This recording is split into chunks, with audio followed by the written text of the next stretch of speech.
to the Chapter 1 video for Essentials of Anatomy and Physiology. So the first thing you need to know are what anatomy is and physiology. So you can see anatomy is the study of the structures of the body, and physiology is the study of how the body functions. And we'll see that these things are often related. We say that function follows form. So for example, your elbow looks like a hinge and it acts like a hinge. This figure shows a normal person's organs and someone with situs inversus. It happens about 1 in every 10,000 people, and where your organs are just reversed from left to right. So normally your appendix is on your right side. Someone with this would have it on their left side. Normally your liver is more on the right side. Someone with this would have it more on the left side. Doesn't cause any problems, just weird stuff happens in biology sometimes. Next part is the organization of the body. So the simplest level, we have atoms, which we'll talk more about in chapter 2. Atoms link together to form molecules, which organize into various structures, including organelles, which are the metabolic units within a cell that perform a specific function. Organelles are contained within cells, so organelles make up the cells. These are the smallest living units that make up the body structure. That's a good quiz question. The smallest living unit is a cell. Cells group together to form tissues. Tissues are specialized groups of cells with similar structure and function. Tissues will come together to form organs.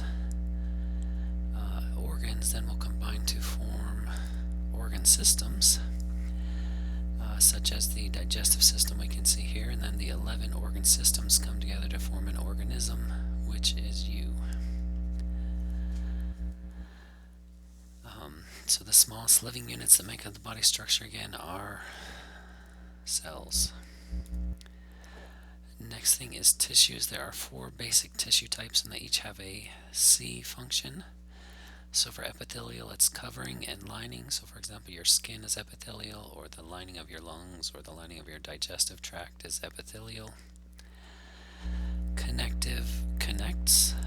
Bone is connective tissue. Tendons and ligaments are connective tissue. Adipose or fat is connective tissue. It's found under your skin and everywhere.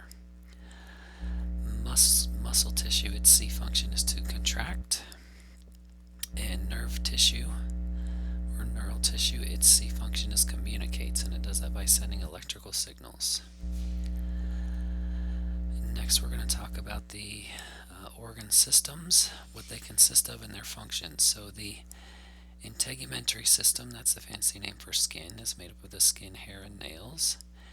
And its main function is protection, just like this castle wall would be protecting the castle. Your skin protects you. And in fact, a major problem with burn victims that lose a lot of skin is they will get infections because they don't have their skin protecting them anymore, so they have to be kept in a sterile environment. So protection for the integumentary system. And these organ systems have many functions, which we'll talk about in detail all throughout this course. But right now, we just need to know the basics. So next is the skeletal system, made up primarily of bones. And its 2 main functions are support, just like this scaffold is supporting this roof, and protection, just like the sky is protecting this line.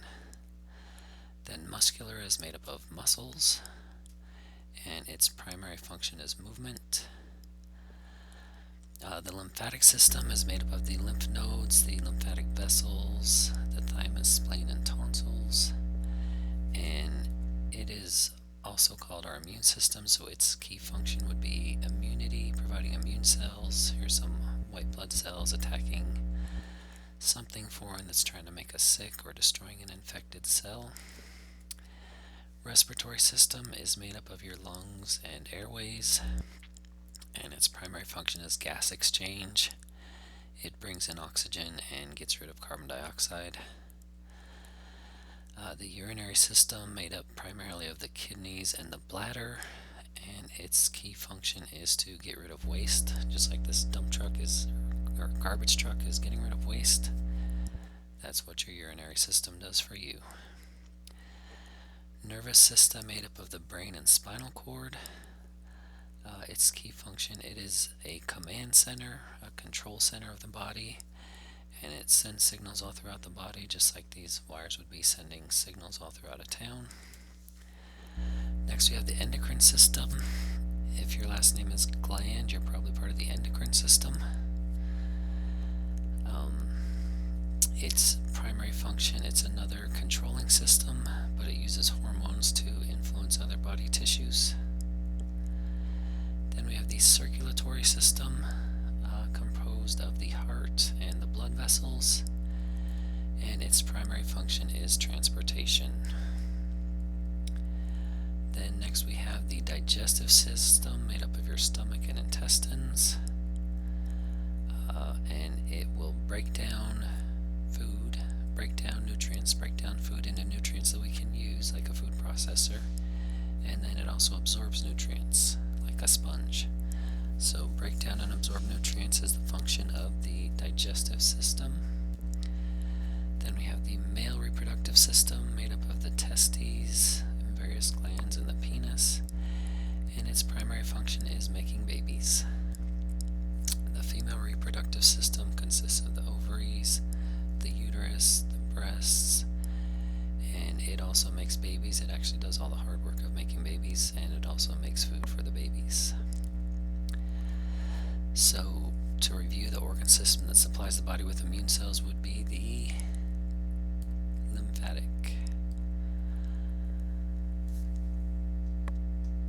Okay, these directional terms we'll go through really quick. Towards the middle is medial, which makes sense because it sounds like middle. Towards the side is lateral. And then on arms and legs we use the terms proximal and distal. So proximal means it's closer to the point of attachment. So you might say, for example, my knee is proximal to my foot, or my shoulder is proximal to my elbow. And then for distal is further away from the point of attachment. So you might say my foot is distal to my knee, or my hand is distal to my elbow. And we use those terms on arms and legs because arms and legs can move. So if you look at this person, how they're standing right now, we would say their hand is below or inferior to their elbow, but if they raise their hand, now their hand is superior to their elbow. So we use proximal and distal because arms and legs can move. Then towards the top means superior. Towards the front means anterior. Anterior means towards the front. The term for towards the back is posterior. And then the term for towards the bottom is inferior. Next we have the body planes. So this is showing a sagittal plane, which divides you into right and left halves. Transverse plane, this one is going through your belt. Any plane that divides you into superior and inferior pieces is a transverse plane. And then a frontal plane is going to divide you into anterior and posterior, or front and back pieces.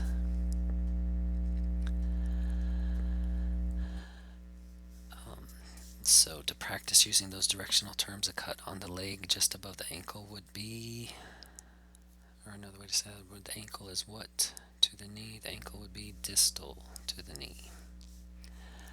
Alright, next we have the body cavities. So I'm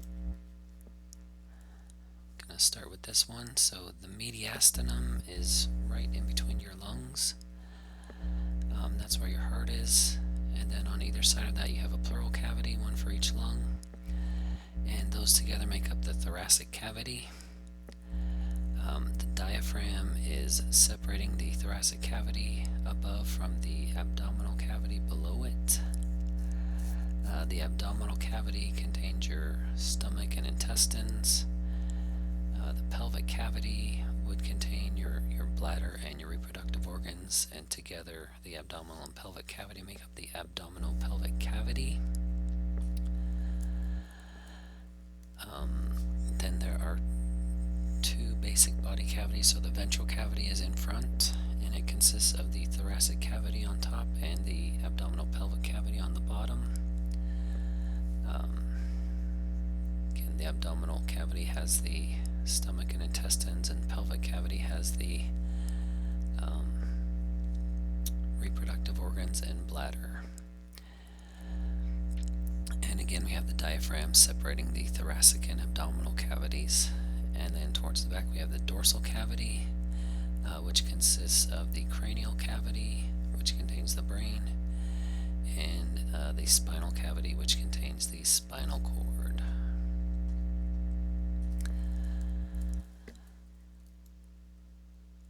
And the heart is located in the mediastinum. Okay, next we need to talk about homeostasis. It is a state of dynamic equilibrium, which kind of doesn't make sense because dynamic means changing and equilibrium means the same. But the internal environment of the body, it stays within a narrow range. Like, for example, your temperature stays within a narrow range, but it's not equal, the same. It's not always exactly 37 degrees, but it's around that. So the body operates within a narrow range of temperature, water, many chemicals like glucose, for example. And when your balance of glucose gets out of whack, that's called diabetes. But things like sodium and calcium all have to be maintained in a narrow range as well. So homeostasis makes me think of tide pools. On the left you can see some anemones, and they're open because there's water there, so they're open so they can get food. On the right you can see when the water goes away, when the tide goes out, they kind of close up. That's to protect them from losing water. And our body doesn't live in our environment doesn't change as extreme as that, but it does change a little. So this figure shows kind of how it's within a normal range, and this is showing a room temperature. And when it starts to get above normal, the air conditioner would turn off, and then when it gets back to a set point, the air conditioner would turn off. Same thing for our body. When our body temperature gets above its set point, which is about 37 degrees Celsius, we start to sweat. When the body gets back to normal, we would stop sweating.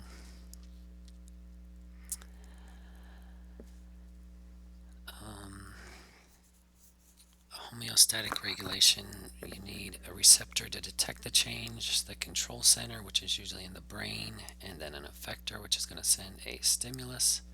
And here's an example of how a homeostatic control mechanism works. The variable right now is in homeostasis, but something happens to make it out of balance, some stimulus. This change is going to be detected by the receptor, which sends a signal to the control center. The control center then sends a signal to an effector, which will bring things back into balance.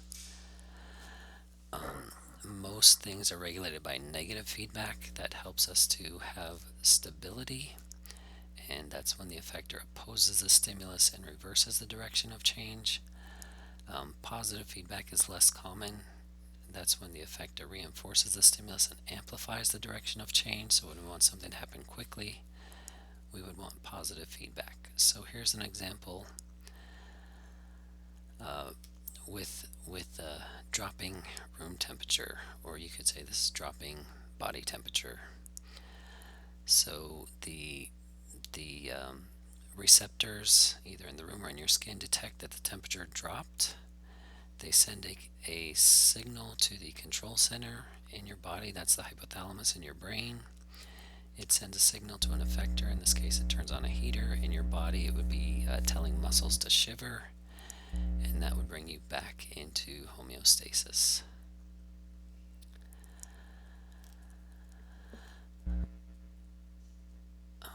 And then for positive feedback, one example is blood clotting. So when there's a break in the blood vessel walls, there are chemicals released that attract platelets, and as the platelets bind to the site, they release chemicals which attract more platelets, and those more platelets bind, and then they release more chemicals which attract more platelets, and this cycle just keeps on going until finally we get enough platelets to form a clot. So again, the clot happens, platelets bind, they release chemicals, which attracts more platelets, which releases more chemicals, until finally we get the clot sealed. Another example is childbirth. So when the baby decides it's been in there too long, it's out of room, it pushes against the cervix, that neurons there send a signal to the brain, which causes the brain to release oxytocin. Oxytocin then goes to the uterus, which is muscle. That oxytocin causes the uterus to contract, which then pushes the baby further out, which then stretches the cervix more. That causes more impulses to be transmitted to the brain, more oxytocin is released. That oxytocin causes more contraction of the uterus, and that just keeps going until the baby's out. Another example of positive feedback is nursing. So when the baby is suckling, that sends a response to the brain and is going to cause it to release prolactin, which increases milk production, and also oxytocin, which causes milk ejection. So the body maintains equilibrium through the process of negative feedback.